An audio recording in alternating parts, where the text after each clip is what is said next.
सनातन धर्म में शंख को प्राचीन काल से ही पूजा पाठ का एक महत्वपूर्ण अंग माना गया है। हर धार्मिक कार्य में शंख का होना बहुत ही जरूरी होता है। इतना ही नहीं, माना जाता है कि जहाँ शंख का वास होता है वहाँ सुख, शांति, धन, वैभव का भी वास होता है। शंख को मंगल कारक माना गया है। यहाँ तक कि प्राचीन काल में शंख को इतना श्रेष्ठ माना जाता था कि युद्ध के प्रारंभ और युद्ध के अंत में शंख की ध्वनि बजाई जाती थी। ऐसा इसलिए होता था क्योंकि कहा जाता है कि शंख जहाँ बजता है वहाँ सकारात्मक ऊर्जा का संचार अपने आप होता है। वही आध्यात्मिक शक्ति से भरा होने के कारण शंख का बजना घरों में बेहद शुभ माना जाता है। शंख भगवान विष्णु का प्रमुख अस्त्र और शस्त्र माना जाता है। शास्त्रों के अनुसार शंख माँ लक्ष्मी के भाई भी हैं। ऐसे में चलिए जानते हैं कि शंख की उत्पत्ति कैसे हुई है। सनातन धर्म की मान्यताओं के अनुसार समुद्र मंथन के समय कुल 14 बहुमुखी रत्न निकले, जिनमें से माँ लक्ष्मी और शंख भी अवतरित हुए। इसलिए धर्म ग्रंथों में शंख को देवी लक्ष्मी का भाई बताया गया। इसी कारण माता लक्ष्मी ने अपने हाथों में शंख को धारण किया हुआ है। जिस तरह से घरों में माता लक्ष्मी की विधिवत पूजा की जाती है, ठीक उसी तरह से उनके भाई शंख की पूजा भी की जाती है।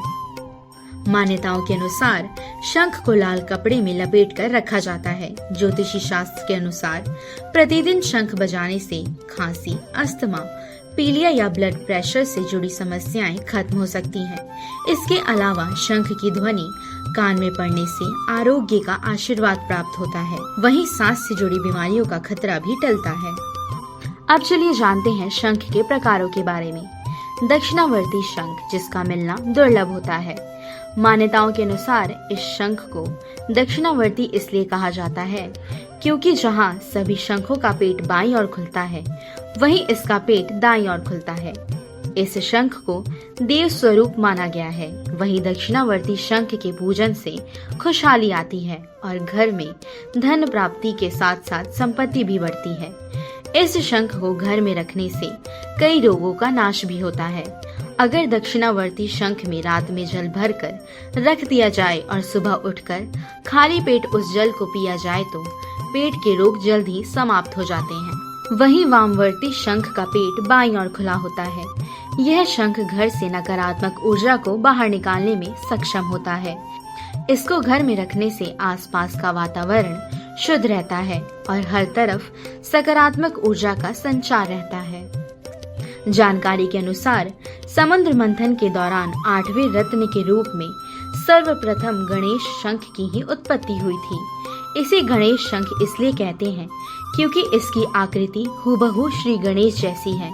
यह शंख आसानी से नहीं मिलता, लेकिन अगर यह शंख मिल जाए और आप इसे घर में रखें तो इससे आर्थिक, व्यापारिक, कर्ज और पारिवारिक समस्याओं से मुक्ति मिलती है। महालक्ष्मी शंख, मान्यताओं में इस शंख को प्राकृतिक रूप से निर्मित श्रीयंत्र भी कहा जाता है, इसलिए इसका नाम महालक्ष्मी शंख है। माना जाता है कि यह माँ लक्ष्मी का प्रतीक है।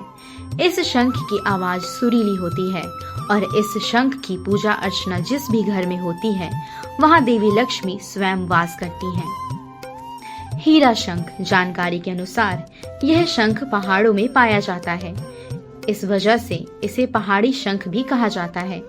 इस शंख का उपयोग विशेष रूप से तांत्रिक लोग माँ लक्ष्मी की पूजा के लिए करते हैं। इसका आकार क्रिस्टल के समान होता है, इसलिए इसे हीरा शंख कहा जाता है। यह शंख बहुत ही बहुमूल्य माना गया है। वीणा शंख, शास्त्रों में विद्या की देवी माँ सरस्वती भी शंख धारण करती हैं। यह शंख वीणा समान आकृति का होता है, इसलिए इसे वीणा शंख कहा जाता है। माना जाता है कि इसके जल को पीने से मंद बुद्धि व्यक्ति भी ज्ञानी हो जाता है। अगर आपकी वाणी में कोई दोष है तो इस शंख का जल पीने के साथ साथ इसे बजाने से सारे दोष दूर हो जाते हैं।